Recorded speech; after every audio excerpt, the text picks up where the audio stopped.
I'm the real young master who was switched at birth in my past life. I died in a meticulously planned car accident.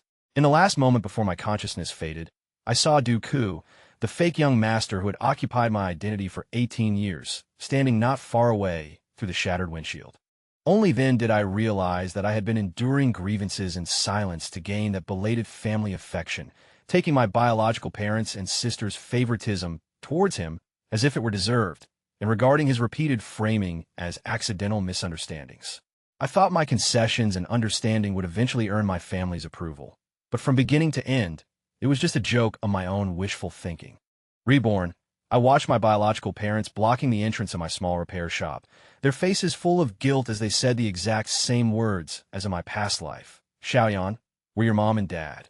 We're here to take you home.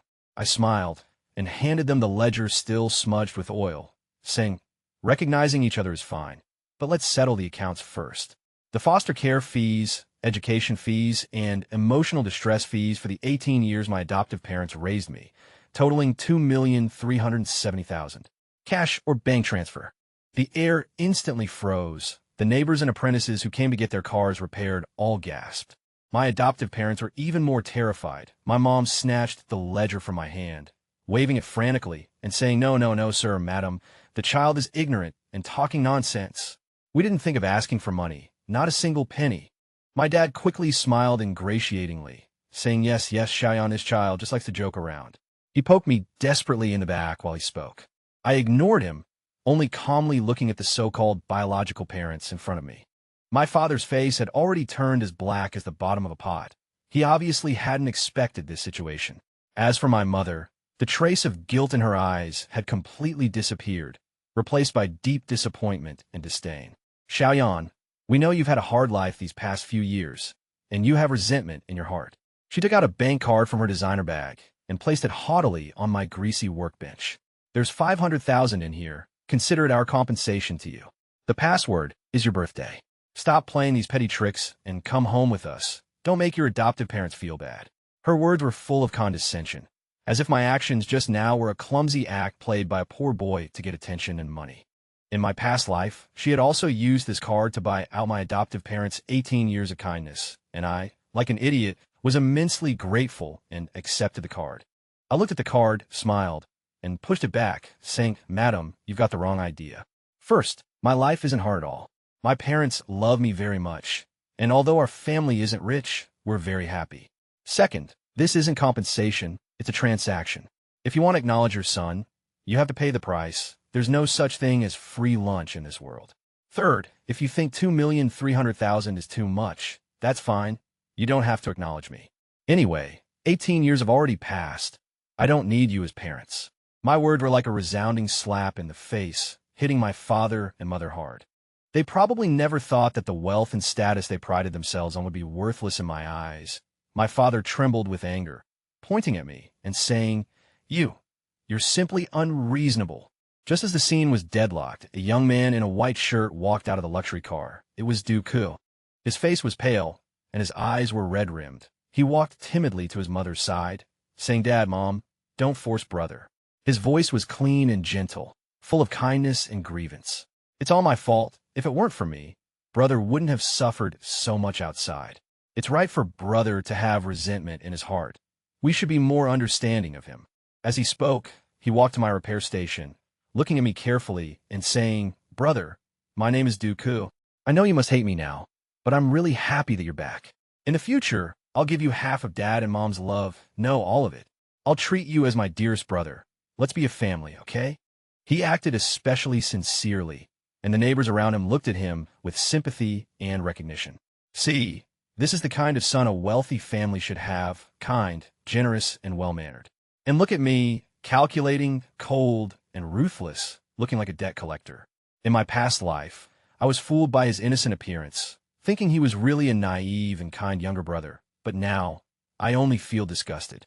I picked up a heavy wrench from beside me and slammed it against the iron plate of the workbench with a clang. Sparks flew everywhere. Dooku took a step back in fright. I looked at him and forced a cold smile, saying, Are you afraid that I'll go back and steal your fiancée, steal your family property, steal everything you have now, so you rushed over to put on a show of brotherly affection? testing my bottom line. Dooku's face turned white instantly. I picked up the parts order on the table and slapped it in front of him, saying, "Stop acting, it's tiring to watch. If you want to get your car repaired, line up. If you don't, leave. Don't delay my business." Dooku's tears fell like broken beads, his appearance as if I was the worst person. "Brother, I didn't—" He choked, looking to his father and mother for help. His mother immediately protected him in her arms, scolding me. "Xiaoyan, that's enough. Dooku is trying to get close to you with good intentions. What kind of attitude is this?" I almost laughed out loud. Manners? In my past life, they brought me home and forced me to learn business management, which I didn't like, wear high-end suits, which I wasn't used to, and change all my lifestyle habits. Whenever I did something even slightly against their wishes, they would say, as expected, he's been raised wild outside. He doesn't look like a child from a wealthy family at all. The manners they talked about were just a tool to make me obedient. My manners are what my parents taught me. If others are good to me, I'll be good to others. If anyone wants to plot against me, don't blame me for being rude. I replied coldly. This reunion ended in an unpleasant breakup amidst my father's exasperation. They left with the crying Dooku in a mess. I thought they would give up, but I underestimated their desire to control others. The next day, my adoptive father's supervisor found him and tactfully said that due to business adjustments, he needed to temporarily suspend his work without pay. Immediately afterward, the supermarket where my mom worked also fired her on the grounds that there were too many employees. The operating license for our repair shop was also suddenly reported, saying that there were fire hazards and needed to be shut down for rectification. All of our sources of income were cut off all at once. My parents were anxious and restless, with several blisters on their lips. In the evening, the family sat in the deserted living room. My dad sighed and pushed a bank card in front of me, saying, "Xiaoyan, your biological parents sent someone to deliver this, 500,000. They said that as long as you're willing to go to Saining High School, we can restore our original life." Saining High School was the best noble high school in the city, and also the school where Dooku and his sister, Linda, were studying. I looked at the card, my heart icy cold. See, this is their method.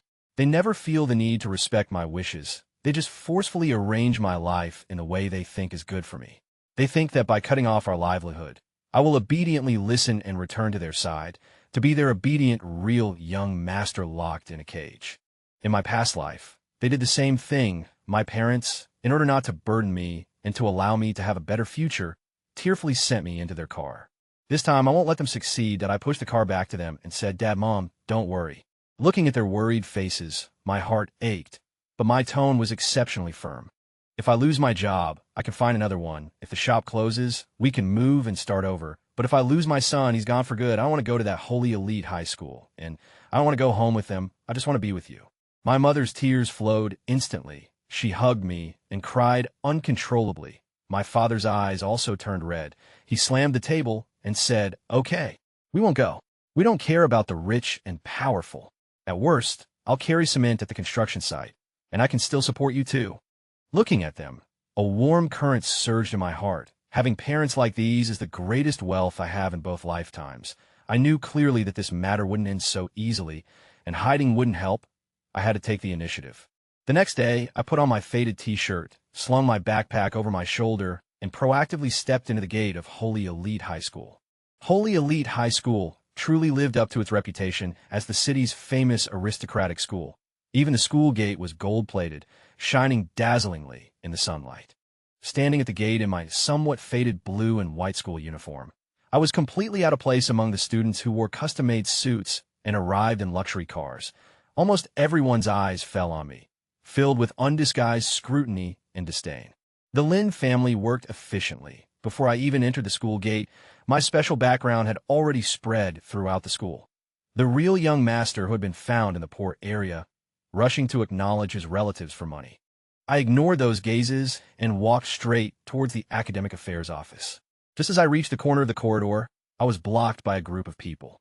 Leading them was Duke, dressed in a branded custom-made school uniform and surrounded by everyone. When he saw me, a surprised expression immediately appeared on his face. "Brother, you really came. That's great." He ran over intimately, wanted to put his arm around my shoulder. I sidestepped to dodge him.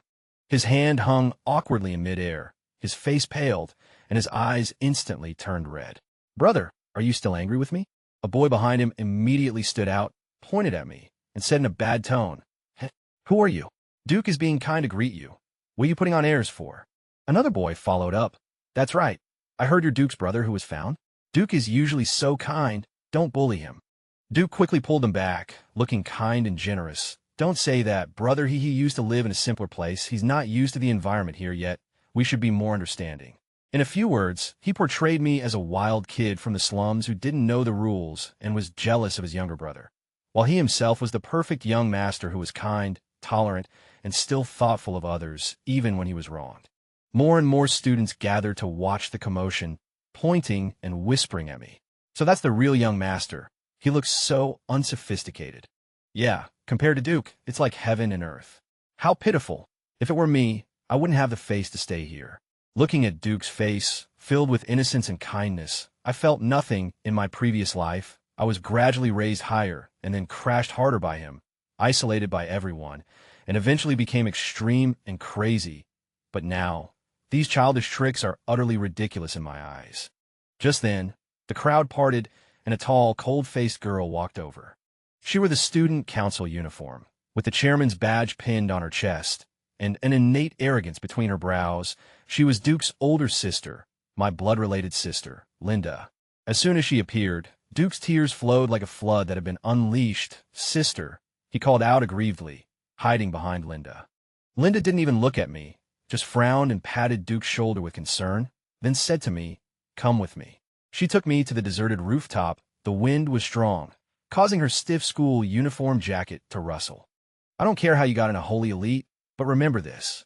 She looked down at me condescendingly, her eyes cold. "Duke is the treasure of our whole family. He's pure, kind, and emotionally sensitive. If you dare to hurt him, I have 100 ways to make it impossible for you to stay here." This warning was exactly the same as in my previous life. Back then, I was so frightened by her that my face turned pale, and I could only keep explaining that I didn't. But now I raised my head, met her scrutinizing gaze, and calmly opened my mouth. "Are you done?" Linda was stunned, obviously not expecting me to react this way. I took a step forward, closing in on her, my voice not loud, but clear and distinct. "First, I'm here not for you, not for Duke, and not for your family. So put away your self-righteous warnings. Second, he's pure and kind." I sneered. "Then you have a problem with your eyes. Finally, manage your brother, and don't provoke me again. Next time, I can't guarantee that his kind appearance can be maintained." Linda's face instantly turned livid. It was probably the first time she had been contradicted so openly, especially by a poor kid she looked down on from the bottom of her heart. She took a step forward, radiating a frightening anger. "Who do you think you are? How dare you talk to me like that? Who I am? Haven't you already investigated everything clearly?" I fearlessly returned her gaze. "I'm Xiaoyan, 18 years old, your blood-related younger brother, and your most precious Duke's greatest nemesis." After saying that, I ignored her and turned to walk down the rooftop. Her exasperated roar came from behind me, but I didn't even turn my head. It's useless to reason with these people. They only recognize strength. Only by stepping on the things they are proud of, one by one, will they know pain. In the days that followed, I became the biggest joke at Holy Elite High School. At Linda's instigation, no one dared to talk to me. My desk was often filled with garbage, and my homework was always missing. Duke, on the other hand, brought a group of friends with him every day to act out scenes of brotherly affection in front of me. I ignored them all and silently counted the days. Soon, it was time for the school's annual science and technology innovation competition. The final project was still Duke's personal work display. When I saw the engine component design he called StarCore on the competition's promotional poster, my heart couldn't help but throb. The real name of that set of design drawings was Legacy. My adoptive father, when he was young, was the most talented mechanical engineer in the country. His dream was to build the strongest car engine in the world, but in order to adopt me, to treat my illness, and to give me a good life, he and my adoptive mother gave up their stable jobs and worked day and night running a repair shop to earn money. His dream was shattered by reality, and he never touched a drawing board again. This set of legacy design drawings was the only complete work he had spent a lot of effort to complete. It was the epitome of his entire youth and dreams. He only showed it to me, and that hand-drawn drawing was the most precious gift he had given me. In this life, I locked the drawing in the most hidden drawer, but I didn't expect Duke to steal it anyway. He not only stole my father's dream, but also wanted to step on that dream to achieve his own glory. I absolutely wouldn't allow it. On the night of the science and technology competition, the auditorium was full of people. Father and mother were also sitting in the most central seats in the first row, full of pride and ready to admire their son's performance. Duke, wearing a crisp white suit, slowly walked to the display platform in the center of the stage. The spotlight shone on him, making him look handsome and outstanding. He bowed to the audience, his gaze seeming to glance in my direction, then picked up the microphone and began to explain his design concept in a magnetic voice. At the end of the presentation, the applause was particularly enthusiastic. The host excitedly walked onto the stage and said, "So shocking. Duke, I heard that this star core is your independently created design. Can you talk about your creative inspiration?" Duke picked up the microphone, showed a perfect smile, and was about to speak. I stepped out of the shadows of the auditorium, step by step, and walked onto the stage, all eyes instantly focused on me. The smile on Duke's face froze. "Brother?" I didn't look at him, but took the microphone from the host and said to everyone in the audience, "This design is indeed well explained." I paused, my eyes sweeping over the Lin family parents' faces, which were slightly changing color, and finally landed on Duke's pale face. "Unfortunately, it's not original. It's a work that a thief stole from my house." The whole place was silent. Everyone was stunned by this sudden reversal. Under the spotlight, Duke's face turned from white to green, and then from green to a ghastly pale. His body swayed, and the horror in his eyes almost overflowed. No, it's not." He gripped the microphone, his voice trembling. "You're lying. This is my design. I didn't steal it." He turned to the first row of the audience and cried out, "Dad, Mom, Sister, you believe me. He's slandering me. He's jealous of me." Mother was the first to react. She stood up abruptly, her face extremely ugly. "Xiaoyan, are you crazy? Get down here now." Father and Linda also immediately rushed onto the stage, shielding Duke behind them. Linda was furious, glaring at me and hissing, "What exactly do you want to do? Do you know what occasion this is? You've completely disgraced our family." Father was even more angry, pointing at my nose, trembling all over. "Apologize to your brother immediately, and then get down. We'll pretend this never happened." They didn't have the slightest bit of doubt. In their hearts, Duke was always the perfect treasure, and I was the one who was useless and only caused trouble. "Apologize?" I sneered. "Dad, are you mistaken? He's the one who should be apologizing. You still dare to argue." My mother rushed up, raising her hand to slap me. I took a step back, easily dodging it, whether I'm arguing or not. "Won't you know when you see it?" I took out my phone and connected it to the stage's big screen. In the next second, several high-definition photos appeared on the screen. It was a yellowed old hand-drawn blueprint covered in revisions. Every detail was exactly the same as what Duke had presented, but in the bottom right corner, there was a strong signature, my adoptive father's name. Immediately afterwards, I presented another document. This design, its real name is Legacy, and its patent rights were officially registered by me, Xiaoyan, 3 days ago. I waved the photocopy of the patent certificate in my hand, my voice clearly reaching every corner of the auditorium. "Duke, you are now suspected of breaking and entering and commercial infringement. Do you want to settle this privately, or shall we see each other in court?" My father is a businessman, and he knows better than anyone that once the charges of patent infringement and theft are established, Duke's life would be completely over, and the stock price of their company would plummet. $2,300,000 for him was just a small amount of money, but being forced to pay money by his own son in this way in front of the entire school was worse than killing him. A variety of emotions flashed across his face in an instant, and finally, they all turned into a humiliating, iron-like green. He stared at me, almost squeezing out the word from between his teeth. "Fine, I'll give it to you." He took out his phone and, in front of everyone, his hand trembling, scanned the huge QR code. With a ding, my phone immediately received a text message alerting me to the bank transfer. "Your savings card account received 2,300,000 yuan. The account's current balance is 2,300,058.50 yuan."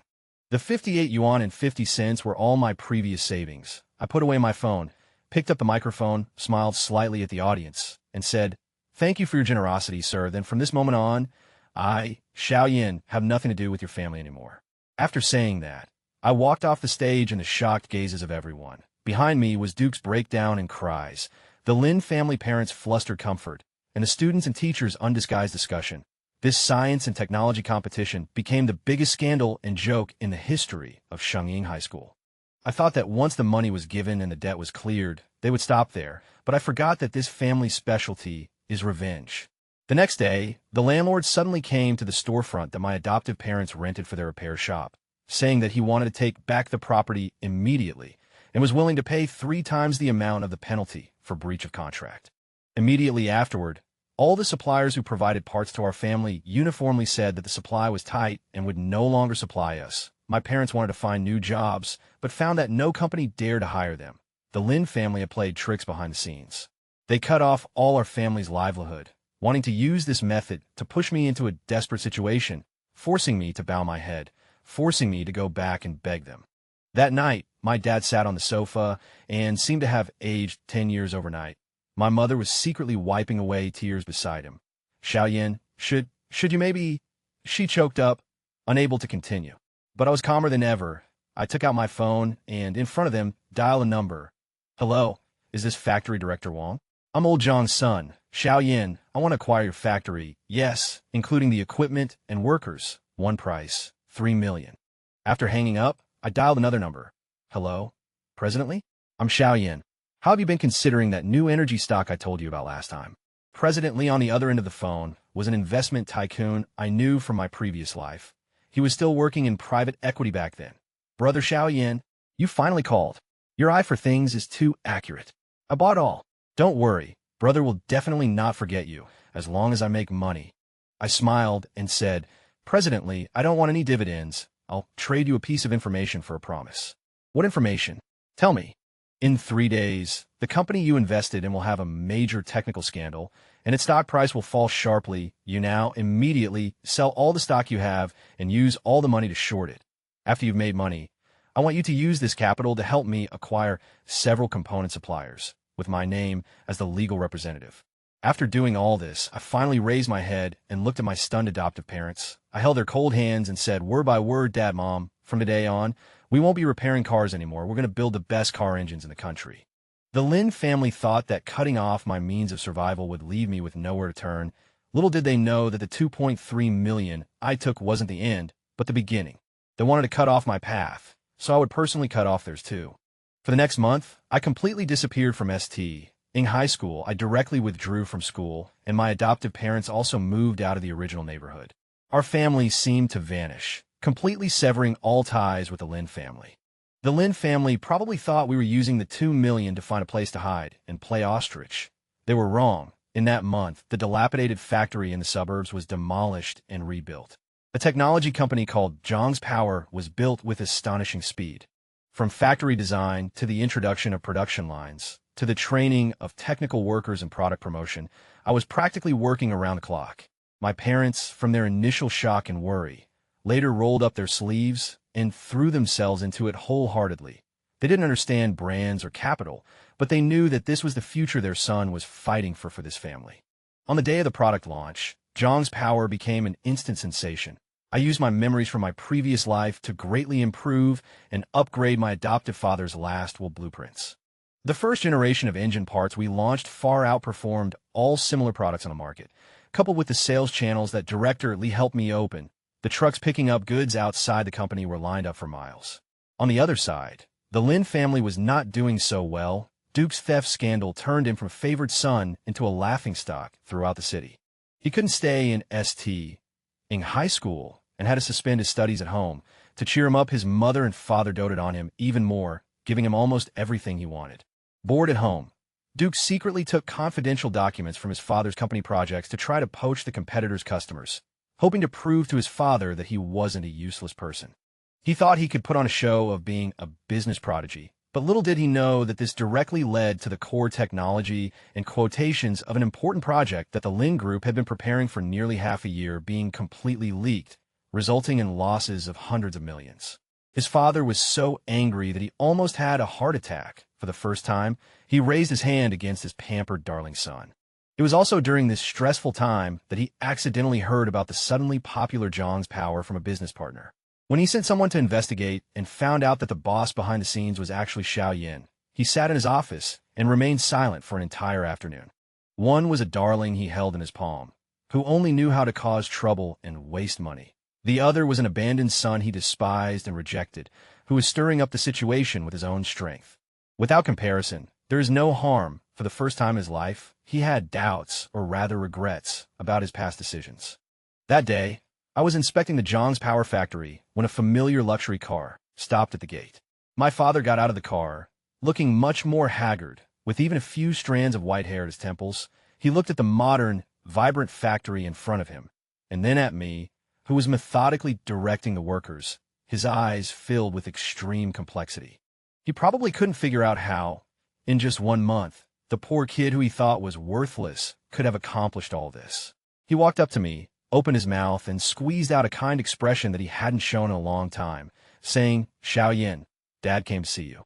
Without even raising my head, I flipped through the production report in my hand and asked indifferently, "What's the matter?"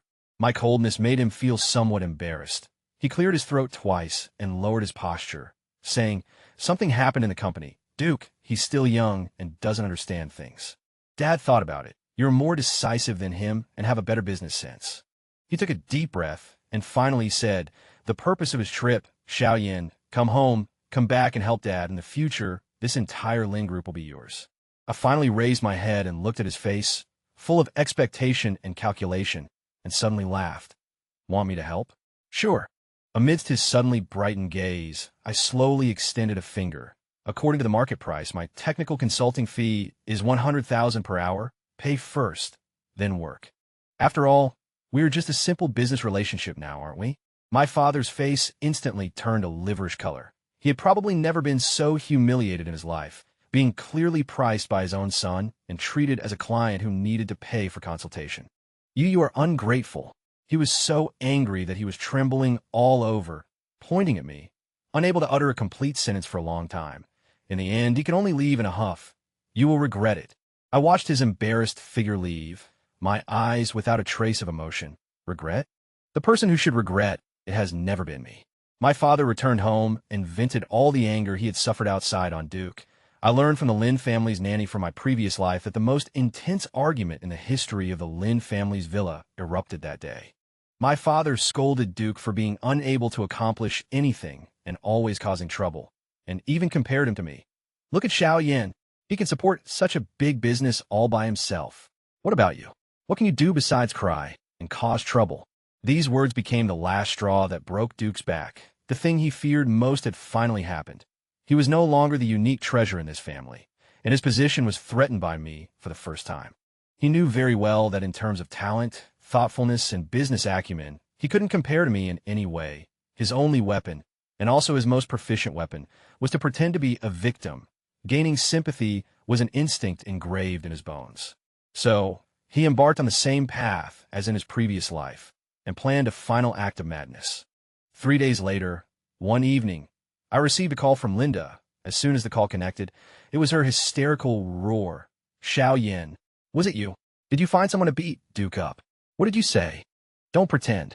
Linda's voice was distorted with anger. "We received a call from the hospital. Duke broke 2 ribs. Before he fainted, he said you found someone to do it. Said you were jealous of him and wanted to cripple him. Xiaoyan, I'm telling you, if anything happens to Duke, I will never let you go. I will make you pay for his life." On the other end of the phone, I could still faintly hear my mother's heart-wrenching cries. The entire Lin family was in complete chaos in my previous life. When I received this call, I was completely stunned. I desperately tried to explain, but no one believed me. In the end, they treated me like a murderer and dragged me to the police station. Then, 2 days later, Duke slowly woke up and became the pitiful, tortured victim. But this time, listening to Linda's furious screams on the phone, I felt calm. I had been waiting for this day for a long time. From the moment I was reborn, I knew that Duke would use this trick. I even knew exactly who he would get his thugs and where he would hurt himself. "Hey, Xiaoyan, why aren't you saying anything? You vicious man. Are you feeling guilty?" Linda was still shouting wildly on the phone. I chuckled softly and said, "Linda, don't rush to convict me."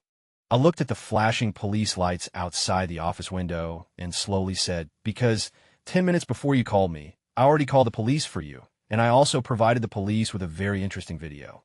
The location of the video is in the alley south of the city. The surveillance camera at your brother's good friend's house just happened to capture the whole process." "Oh, right. I also reminded the police that this might not be a real beating, but a false accusation of a thief crying "Stop thief," a staged self-inflicted injury. Linda on the other end of the phone suddenly stopped breathing. Would you say? I said. I repeated, word by word, clearly. I've already called the police. If you turn on the news now, you should be able to see how your precious brother is discussing with two thugs about which angle to hit from and make it look the worst. After saying that, I hung up the phone directly. The news exploded that night. The police, based on the video clues I provided, quickly launched an operation and successfully controlled the Lynn family's young master, Duke, who was moaning in a hospital bed. The video was exposed by the media, and the images were crystal clear. Duke was taking a stack of money out of his wallet and handing it to two hooligan-looking men. Hit harder. Don't hit the face, hit the body. Yes, the ribs here, that's more convincing. Useless. You're all useless. Didn't I tell you? Make it look real. Make it look miserable. How can you even mess up a beating? And the two so-called thugs were haggling with him with bitter faces. Young master, this is a real beating. We need more money. The witnesses and evidence were all there. This self-directed drama of suffering became the most ridiculous scene in Duke's life. He and the two men he hired were taken back to the police station from the hospital. Framed accusation, intentional injury, disturbing public order, with several charges combined, the Lynn family spent a lot of effort to bail him out, but it was all useless. The theft scandal hadn't subsided, and now this big scandal had broken out. Duke's reputation was completely ruined. The Lynn family's face was also repeatedly rubbed on the ground by him, completely lost. The Lynn Group's stock price plummeted in response, evaporating nearly $1 billion within 3 days. This time, no one could defend him anymore. In the face of ironclad facts, all the pampering and favoritism became a joke. A week later, on the day of the ribbon-cutting ceremony for the headquarters building of Zhang's Power, which I had built with my own hands, the 3 members of the Lynn family came. They didn't have invitations, but they stood in the corner of the crowd with haggard faces. After the ribbon-cutting ceremony, I asked my assistant to invite them to the office. As soon as she entered the door, my mother couldn't hold back anymore and knelt down in front of me with a plop. "Xiaoyan, it's Mom's fault. Mom was blind and saw the wrong person. Please forgive Mom," she cried heart-wrenchingly, completely different from the aloof, noble woman I remembered. My father stood aside, looking like he had aged 20 years overnight. His lips trembled, and his eyes were full of regret. "Xiaoyan, come home. The Lin family can't live without you." Dad knows he was wrong. Linda, the once arrogant princess, also lowered her proud head at this moment. "I'm sorry, I wasn't a good sister." They finally realized it. The apology and repentance I wanted to hear, even in my death in my previous life, had finally arrived in this life. If it had been a month ago, I might have felt a trace of pleasure, but at this moment, looking at this family kneeling in front of me, I only felt a sense of calm. I personally helped my mother up and said, "Madam, it's not your fault." I looked at her and said calmly, "You just don't love me. People, of course, have the right to love the child they prefer." I then looked at my father. "Sir, you're the same. You're not wrong. You just realized that I'm more useful than Duke." Finally, my gaze fell on Linda. "As for you, you're just protecting the brother you grew up with." I looked at their faces, which were becoming increasingly pale because of my words, and slowly smiled. "You see, none of you are wrong. The mistake is mine. I shouldn't have had any unrealistic fantasies about you." I walked to the huge French window, looking at the traffic below, a scene of prosperity. That was my business empire, slowly rising. I once thought that you were my family, but later I realized that blood is the most unreliable thing in the world. True family is like my parents, who wouldn't abandon me even if they had to sell everything they owned. I turned around and looked at them seriously for the last time. "I have received the apology. But you don't deserve forgiveness. From the day I left, you were just strangers." I pressed the intercom phone. "Security, escort the guests out." They were ushered out. My mother's cries, my father's pleas, Linda's regret were all locked behind that heavy door. The sunlight shone on me through the glass, warm and comfortable. I took out my phone and dialed my dad's number. "Dad, I'm done with work. I'll come home for dinner tonight." On the other end of the phone, my dad's hearty laughter rang out. "All right, your mom made your favorite braised pork today. Come back quickly." I hung up the phone with a smile. Outside the window was a brand new life. This time, I was no longer anyone's substitute, nor anyone's supporting role. I am just Xiaoyan, the only protagonist of my own life.